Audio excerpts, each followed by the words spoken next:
कोई भोजपुरी गाना, बस बजे के चाही गाना।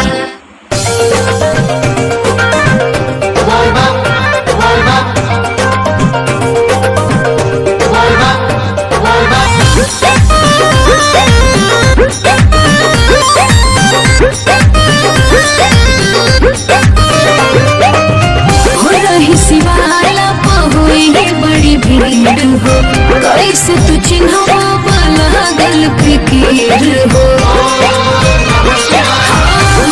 शिवाला पहुई बड़ी भीड़ हो, कैसे तू चिन्हवा लागल फिकीर हो।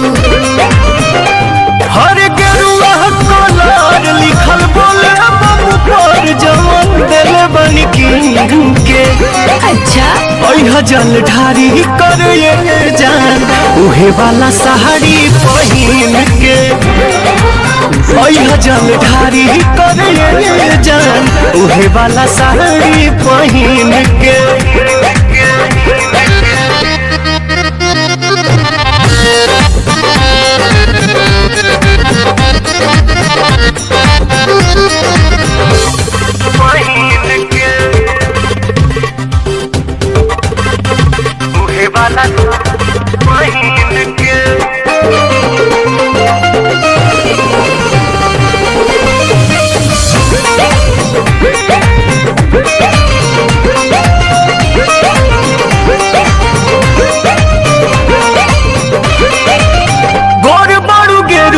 कलर तोहने खोली कहली हकीकत गली चंदन के गोली।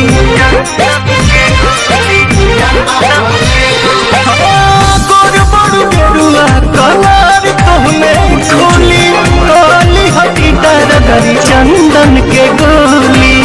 सावन महीना जब से चढ़ गइल बा, भक्तिया भाव दिल में भर गइल बा। मंदिर के फेरी तू लगई है बच बेरी अपना नमुरी पगीन के। जल ढारी करे जान उहे वाला साड़ी पहिन के। अच्छा जल ढारी करे जान उहे वाला साड़ी पहिन के।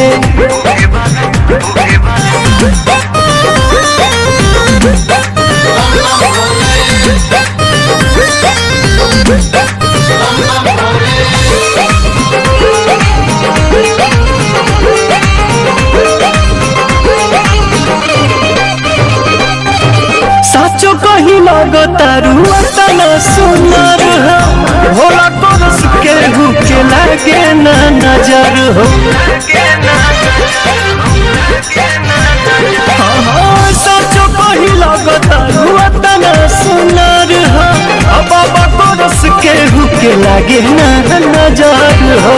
तुहरे ला भूखल माने सावली सुमारी, खुशबा पवन मन अरुला बिहारी। पाके आशीर्वाद रखी शिव जी के याद ना भूल शुभ दिन के। जल ढारी करे जान उहे वाला साड़ी पहिन के। ठीक बा जी जल ढारी करे जान उहे वाला साड़ी पहिन के। ओके डीजे अमन, नौनारी बाजार, जौनपुर।